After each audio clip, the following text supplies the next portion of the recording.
Grazie a tutti, all'Ordine del Veneto. Sì, io sono nell'esecutivo nazionale dell'Ordine degli Psicologi e vorrei portare altri dati a questa riflessione che io ho ascoltato con molto interesse, a partire dagli scenari che ci ha tracciato il Presidente nazionale Giardina, alle considerazioni, alla ricerca, secondo me molto importante che ha fatto l'Ordine del Veneto.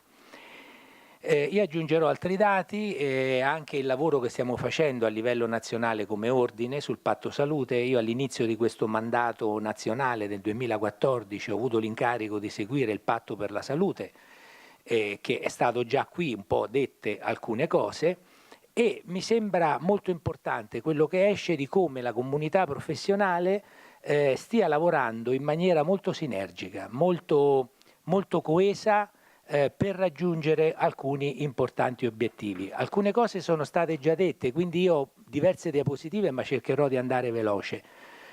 Allora, intanto abbiamo già visto questa evoluzione che c'è stata dal concetto di sanità al concetto di salute.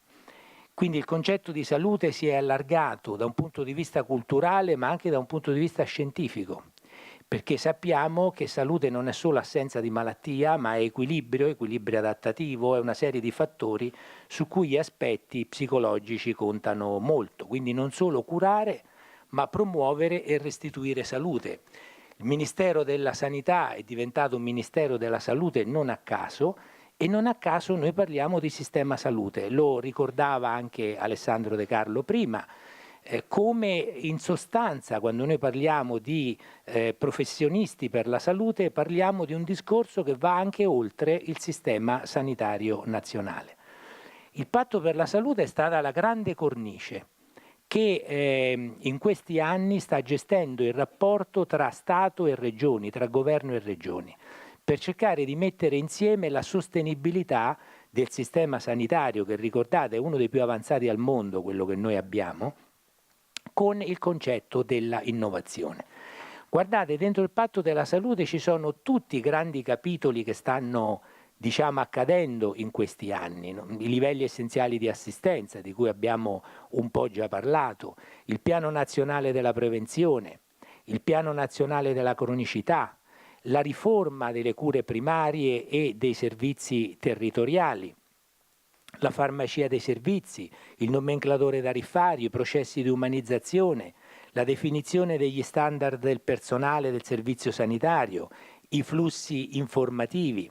Ricordo che 2 anni fa, proprio a Venezia, come Ordine Nazionale del Veneto, abbiamo fatto un convegno sulla umanizzazione delle cure, che è uno dei capitoli del Patto della Salute. E vorrei ricordare come il lavoro che abbiamo fatto a livello nazionale sin qui ha portato dei traguardi molto importanti, che io qui ho segnalato in rosso. La grande presenza della psicologia nei livelli essenziali di assistenza. Di fatto il riconoscimento, lo dirò poi, dell'assistenza psicologica come un diritto universale di tutti i cittadini. Il piano nazionale della prevenzione, dove c'è molta psicologia, il piano nazionale della cronicità. Non era scontata che la figura dello psicologo fosse inserito tra le figure professionali importanti per tutti i cittadini che hanno problemi di malattie croniche, che ricordiamo rappresentano oltre il 70% del budget del Servizio Sanitario Nazionale.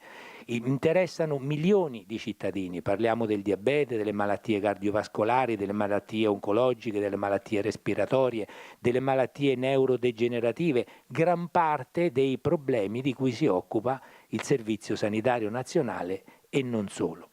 Il nomenclatore tariffario, che per la prima volta ha inserito la disciplina della psicologia. Altre cose su cui noi stiamo lavorando: l'inserimento dello psicologo nelle cure primarie, i flussi informativi che comprendono appieno il discorso della psicologia.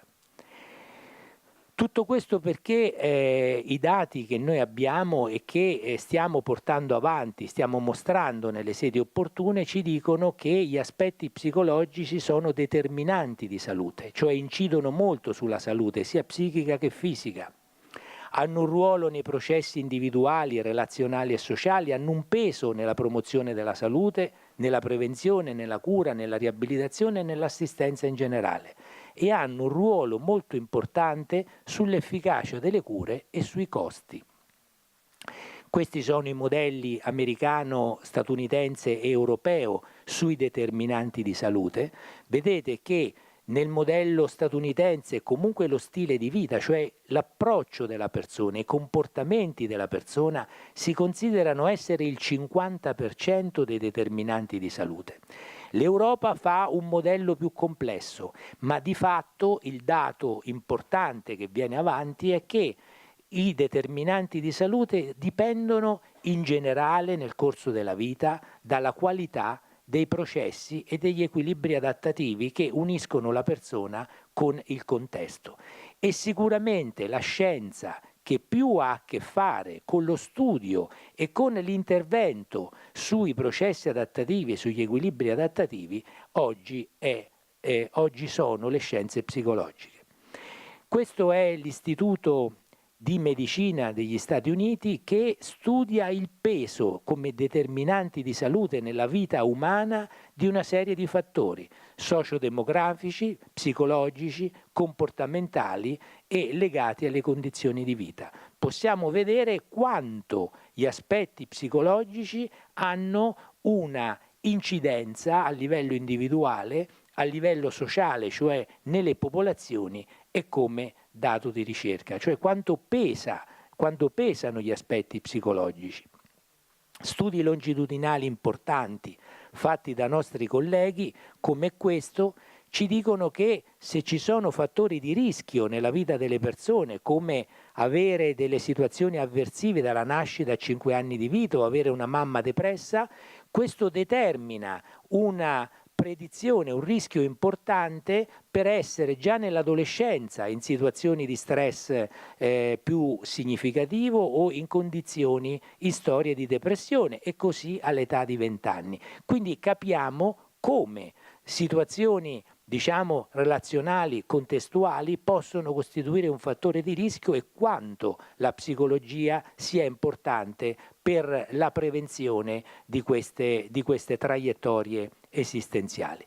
Tutto questo è anche possibile perché la scienza in questi ultimi anni ci ha mostrato un panorama molto diverso da una tradizionale visione biologica e quindi medica che vedeva nel DNA sostanzialmente una predizione chiusa di quella che sarebbe stata poi la realtà dell'individuo, i comportamenti, la salute dell'individuo.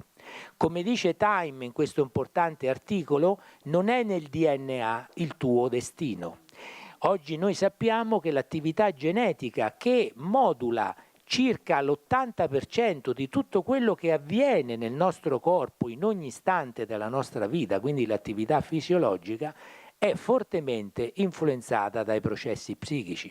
Un esperimento come questo, dove un gruppo di studenti viene sottoposto a uno stress psicologico, vedete che nel giro di pochi minuti un fattore di trascrizione che accende o spegne oltre 400 geni, che si chiama NF-κT, porta la sua attività da 100 a 700. Questo è un fattore che accende dei geni che portano infiammazione. L'infiammazione è un correlato dello stress, da un punto di vista evolutivo ha una funzione protettiva nel nostro organismo, ma il dato che ci dice questo esperimento è che una situazione, un vissuto psicologico è in grado di modulare i livelli di infiammazione del nostro organismo. E oggi noi sappiamo che l'infiammazione è un mediatore di gran parte delle patologie sia a livello psichico sia a livello fisico e quindi abbiamo le prove di una causalità che dal basso va verso l'alto come tradizionalmente si è studiato per la nostra salute, ma dall'alto, cioè dagli vissuti di un individuo in un contesto, va verso il basso. Così come abbiamo le prove nella letteratura che la dimensione psichica incide sulla salute in generale, attraverso la qualità dei pensieri, delle emozioni, attraverso canali biologici, in particolare i circuiti dello stress, attraverso i comportamenti delle persone, attraverso le relazioni e lo status delle persone stesse. E quindi il valore della psicologia. Quanto vale la psicologia per la società? E questo possiamo rispondere dicendo quanto costano i problemi psicologici alla società. Abbiamo meno approcci efficaci ed efficienti come psicologi per questi problemi, possiamo misurare e valutare quello che facciamo. L'organizzazione della psicologia è neutra per il problema. E allora possiamo vedere dati come questi. Guardate, per 14 anni un'importante popolazione di soggetti è stata seguita per vedere il rapporto tra distress psicologico addirittura e mortalità.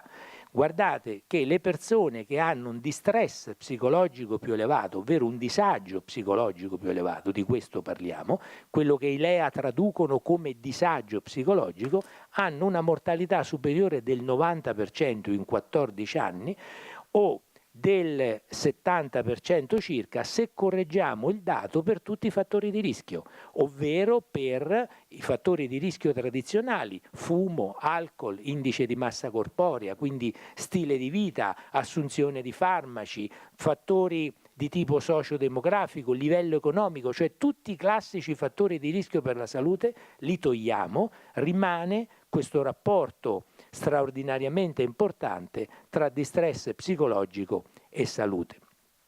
Ogni volta che il distress psicologico aumenta di una variazione standard, vedete, abbiamo un aumento del rischio per la salute del 21% per tutte le cause, 22% malattie cardiovascolari, 9% cancro, 26% per incidenti o cause esterne. Oppure abbiamo dati che ci dicono, parlavamo prima dell'infiammazione, guardiamo come nelle popolazioni di soggetti depressi noi troviamo un indice molto più alto di situazioni avversative nell'infanzia, torna alla ricerca che mostravamo prima, o abbiamo degli indici di infiammazione molto più alti, che ci dimostrano come questi diventano poi fattori di rischio per le patologie.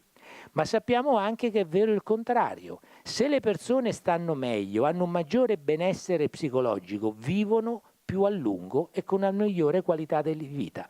Questa è una review che ho fatto sulla letteratura internazionale che ci dice di quanto si abbassa la mortalità delle persone in diversi studi con un follow-up medio di 7,3 anni fatti in diversi paesi del mondo e su diverse popolazioni. Sappiamo che il costo dei disturbi psichici, secondo l'Organizzazione Mondiale della Sanità, da solo è più alto di tutte le altre patologie fisiche, addirittura anche, come vedete, delle patologie oncologiche, cioè costa di più alla società. Questo è uno studio dell'Unione Europea, vedete, sui disturbi del cervello e della mente, e non abbiamo tempo di scorrere, ma i disturbi d'ansia o i disturbi dell'umore, vedete, hanno un costo altissimo tra diretti sanitari e di tipo indiretto. In particolare perché questo tipo di disturbi interessa le persone in momenti cruciali del ciclo di vita, quindi in momenti particolarmente produttivi per la persona e per la società, come mostrano queste curve dell'incidenza dei disturbi rispetto all'età delle persone, a differenza delle patologie fisiche che tipicamente interessano soprattutto l'ultima fase dell'arco di vita. Questo spiega anche perché la presenza di un problema di ansia o di depressione aumenta i costi, come vedete, delle patologie fisiche, che il costo della malattia messo a zero. Vedete che tipo le compagnie assicurative americane hanno studiato quanto aumentano i costi sanitari se la persona vive la propria patologia con un problema di ansia o di depressione. Allora, diventano criticità la mancata prevenzione nelle età critiche, le risposte ai problemi psicologici soprattutto di tipo farmacologico, una inadeguata attenzione agli aspetti psico nelle patologie fisiche, una scarsa integrazione tra aspetti psicologici e biologici nella cura, il fatto che si dice persona ancora, ma in realtà si legge organismo, e il fatto che non vengono, si parla di appropriatezza, ma non vengono fatte molte cose che andrebbero fatte, quindi con un problema grande di inappropriatezza. Questi sono i dati dell'Agenzia del Farmaco che ci dicono che ancora al disagio psicologico viene data una risposta di tipo farmacologico. Questo è il trend di aumento di ansiolitici e antidepressivi. Questo è un articolo che ho fatto nei giorni scorsi, che ho intitolato significativamente "Cerco lo psicologo e trovo il farmaco", quando, andando a scandagliare la letteratura, ho trovato che circa il 75% dei cittadini a livello internazionale dice di preferire una risposta psicologica piuttosto che una risposta farmacologica. E questi sono dati non nostri, pensate, ho messo appunto la rivista World Psychiatry, la più grande rivista di psichiatria, che pubblica questo studio. Quando aggiungo questa review di letteratura, quando aggiungo la psicoterapia al farmaco, raddoppia l'efficacia della psicoterapia. Guardate, farmacotherapy verso placebo, la farmacotherapy è del 35% più efficace. Se io poi metto la farmacoterapia verso la terapia combinata è solo del 37%, ma guardate, se aggiungo alla farmacoterapia la psicoterapia verso il placebo, l'aumento diventa del 74%. Quindi passiamo dal 35 al 74, sostanzialmente un raddoppio. Ma non solo, allungo moltissimo gli effetti nel tempo. Qui vedete dai 3 mesi fino agli outcome a lungo termine, in percentuale 60, 40, 51, 49, 48 sono le percentuali di incremento dell'efficacia nel tempo della terapia. Un altro studio che ho spesso citato è questo di curare con la psicoterapia. Curare con la psicoterapia significa che la cura si ripaga da sola, non solo. Per ogni euro che io ho speso, non solo ho indietro l'euro speso, ma guadagno 50 centesimi. Questo è uno studio francese fatto su proiezione su tutta la popolazione. Lo studio dice: se io curassi il 2,3% della popolazione francese, quelli che sono considerati con disturbi depressivi e ansia severa, quindi manco disagio psicologico, ma una situazione ben più strutturata, con il minimo delle sedute per avere un risultato, ovvero 10 per ansia e 18 per depressione, io da un punto di vista otterrei non solo circa il 40% della remissione totale della patologia, che è un indice di efficacia altissimo, ma addirittura, sommando, vedete le percentuali, avrei circa 50 centesimi di risparmi di spese future, oltre a ripagare completamente il peso delle terapie. Ma abbiamo oggi dati di evidence based anche su situazioni anche eticamente molto importanti. Queste sono tutte Cochrane review, ovvero review evidence based della letteratura. Per esempio, cosa fa l'intervento psicologico nel cancro? Allora vedete, riduce il distress emozionale, riduce l'ansia, riduce la depressione, migliora la qualità della vita. Questi sono tutti review delle ricerche a livello internazionale. Ha in linea generale un miglioramento generale della condizione del paziente. Non abbiamo tempo per andare dentro a capire meglio quello che sono gli effetti, ma ci interessa un dato generale molto importante. Oppure, nei disturbi cosiddetti funzionali, quel malessere legato a una condizione di stress cronico che ancora non è malattia e che costituisce insieme al disagio psicologico circa il 50% dei ricorsi ai medici di medicina generale, guardate l'effetto di interventi psicologici nei disturbi somatici rispetto ai controlli, cioè è in grado l'intervento sostanzialmente di determinare una remissione di questa sintomatologia che si presenta sul piano somatico, oppure nelle malattie cardiovascolari.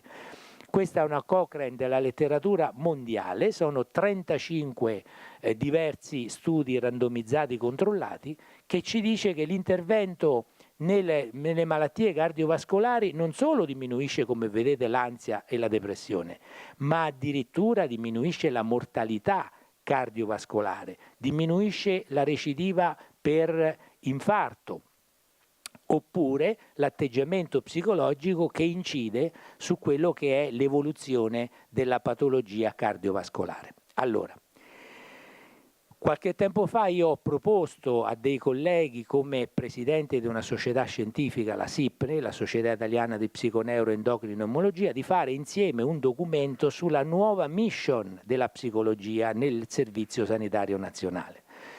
Una delle società scientifiche con cui abbiamo collaborato è la SIPSOT, la presidente Elena Bravi è qui, e abbiamo elaborato questo documento che prevede un ruolo più vasto per la psicologia e gli psicologi, tipicamente costruttori di reti, di sinergie, sviluppatori di risorse individuali del sistema, promotori di migliore relazione, assolutamente cruciali nella prevenzione e nella promozione della salute. A me piace vedere lo psicologo come un ponte tra due aspetti che hanno estremamente bisogno di dialogare, quello delle scienze naturali, della biologia, e quello delle scienze umane, delle relazioni, degli aspetti materiali e immateriali, degli aspetti sanitari e degli aspetti sociali. È l'unico professionista che ha le qualità per essere esattamente un ponte tra questi due momenti. E a proposito di questo, si parla molto, e si è parlato anche qui molto, del problema della coesione sociale. Siamo in una società dove il tema della coesione sociale è un tema, diciamo, abbastanza cogente e abbastanza attuale. Allora guardate questa review di 148 studi a livello internazionale sul valore delle relazioni sociali per la salute umana. Allora aumentano la vita, vedete, sicuramente vivere in compagnia, avere partner, non sentirsi isolati, avere una buona rete sociale, ma guardate l'incidenza dell'aspetto psicologico, ovvero percepire l'aiuto degli altri, non sentirsi soli, oppure di questi aspetti misti, quando non è solo il numero delle relazioni che ho, ma è il senso di integrazione sociale che io vivo, quindi la qualità psicologica delle mie relazioni che determina il miglioramento generale della salute. E vedete come riduzione di rischio per la mortalità. Oggi noi investiamo milioni di euro nel trattamento dell'ipertensione.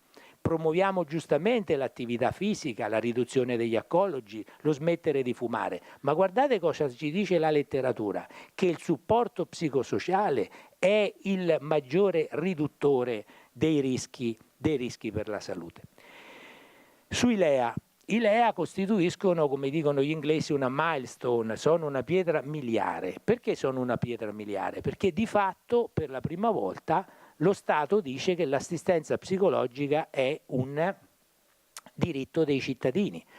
Ci sono novità nei settori tradizionali, sicuramente un maggiore ruolo della psicologia nei settori tradizionali, come vediamo, ma poi c'è questa parte innovativa, perché vedete nell'assistenza distrettuale, domiciliare, territoriale ad accesso diretto, il servizio deve garantire a donne, minori, coppie, famiglie prestazioni anche domiciliari, psicologiche e psicoterapeutiche, necessarie ed appropriate. Abbiamo anche distinto tra l'intervento tipicamente psicologico, come avete visto è molto importante. La ricerca del Veneto in questo ci dice che i LEA vanno esattamente a intercettare quando dicono disagio sociale.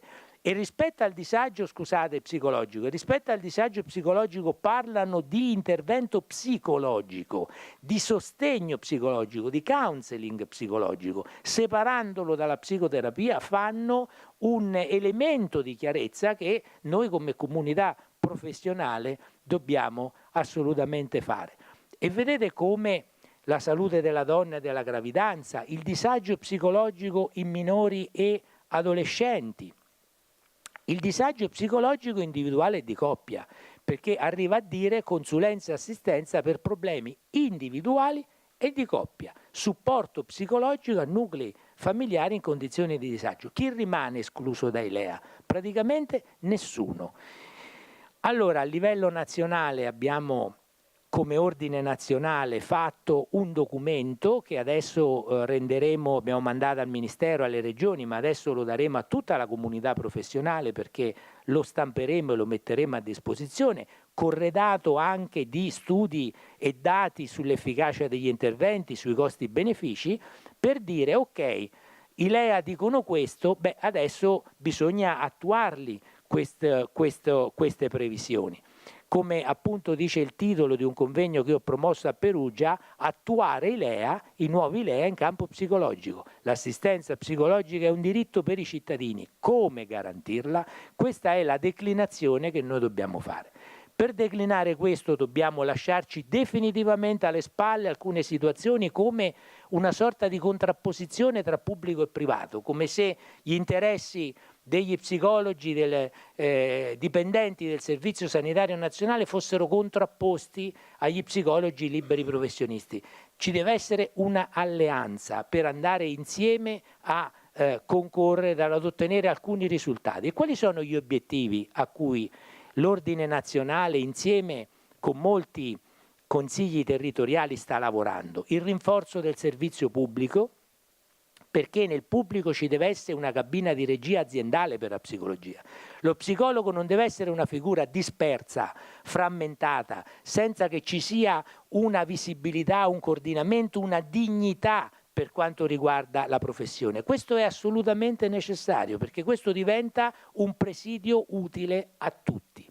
Inserimento degli psicologi nelle cure primarie, a cominciare dalla AFT e alle altre forme nuove di aggregazione della medicina generale, una collaborazione quindi con i liberi professionisti, con forme di convenzione e altro affinché possano concorrere all'attuazione di questo disegno generale che noi chiamiamo appunto sistema salute e che va oltre in senso stretto il Servizio Sanitario Nazionale e infatti parliamo anche di farmacia dei servizi, di scuola, di servizi di coesione sociale. Ecco che tornano, non ci eravamo messi d'accordo con Alessandro, ma tornano gli stessi temi che sono stati evidenziati da questa ricerca.